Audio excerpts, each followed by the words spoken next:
friends, today we will discuss on what are the features of equity shares. Point number one, जैसे आप देख रहे हो permanent capital. Now what do you mean by this permanent capital? Equity share holders company के लिए permanent capital इसीलिए है क्योंकि सपोज अगर आपने किसी कंपनी के इक्विटी शेयर्स को बाय किया है एंड 1 या 2 साल के बाद अगर आपको पैसे की ज़रूरत है, अगर आप कंपनी को बोलते हो कि आपके पास जो इक्विटी शेयर्स हैं आप वो कंपनी को रिटर्न देके अगर कंपनी से अपना पैसा मांगोगे तो कंपनी आपको पैसा कभी नहीं देगी.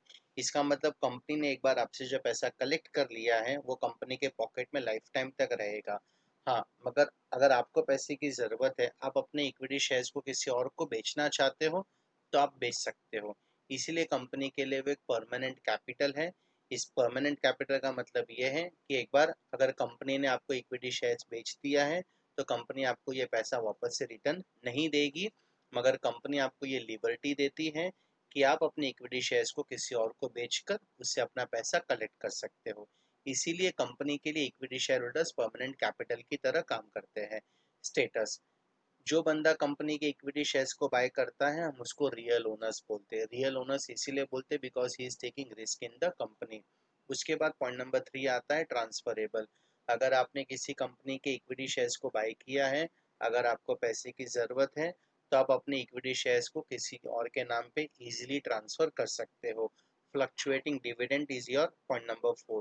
फ्लक्चुएटिंग डिविडेंड मतलब क्या है? अगर मैं इक्विटी शेयर्स बाय करता हूं तो डेफिनेटली मुझे डिविडेंड मिलता है. डिविडेंड मतलब क्या है? Dividend is a part of profit जो कंपनी अर्न करती है. और अगर मैंने इक्विटी शेयर्स बाय किया है तो मेरा जो डिविडेंड है वो फिक्स नहीं होता है, वो चेंज होते रहता है. चेंज क्यों होता है? क्योंकि इक्विटी शेयर्स का जो डिविडेंड है वो कंपनी के प्रॉफिट के ऊपर डिपेंड करता है. अगर कंपनी ज़्यादा प्रॉफिट करेगी तो ज़्यादा डिविडेंड पे करेगी, कम प्रॉफिट करेगी तो कम डिविडेंड पे करेगी, और अगर कंपनी प्रॉफिट करेगी ही नहीं तो कंपनी डिविडेंड भी पे नहीं करती है. उसके बाद आता है रिस्क टेकर.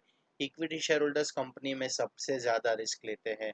इनकेस अगर कंपनी बंद होने वाली हो तो इक्विटी शेयर होल्डर्स को सबसे लास्ट में उनका पैसा मिलता है. तो equity shareholders are the highest risk taker in the company. Next one आता है वोटिंग राइट्स. अब डेफिनेटली जब इक्विटी शेयर होल्डर्स इतना रिस्क लेते हैं तो इनको कंपनी वोटिंग राइट्स भी देती है. वोटिंग राइट्स क्यों देती है?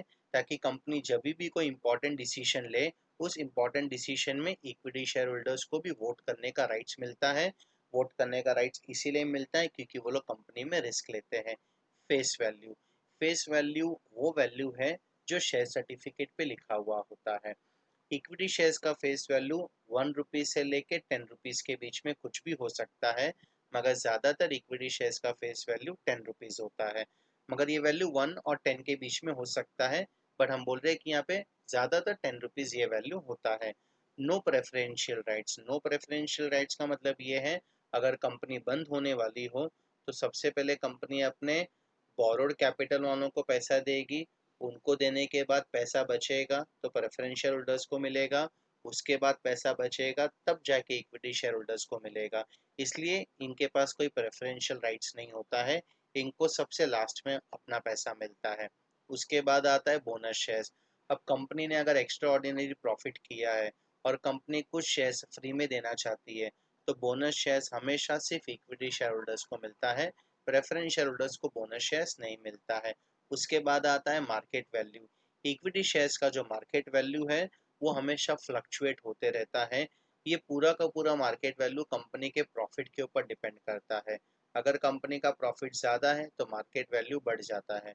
अगर कंपनी का प्रॉफिट कम है तो मार्केट वैल्यू ऑटोमेटिकली रिड्यूस हो जाता है. तो इक्विटी शेयर होल्डर्स का जो मार्केट वैल्यू है वो कभी भी फिक्स नहीं होता है, वो पूरा का पूरा प्रॉफिट पे डिपेंड करता है. Thank you.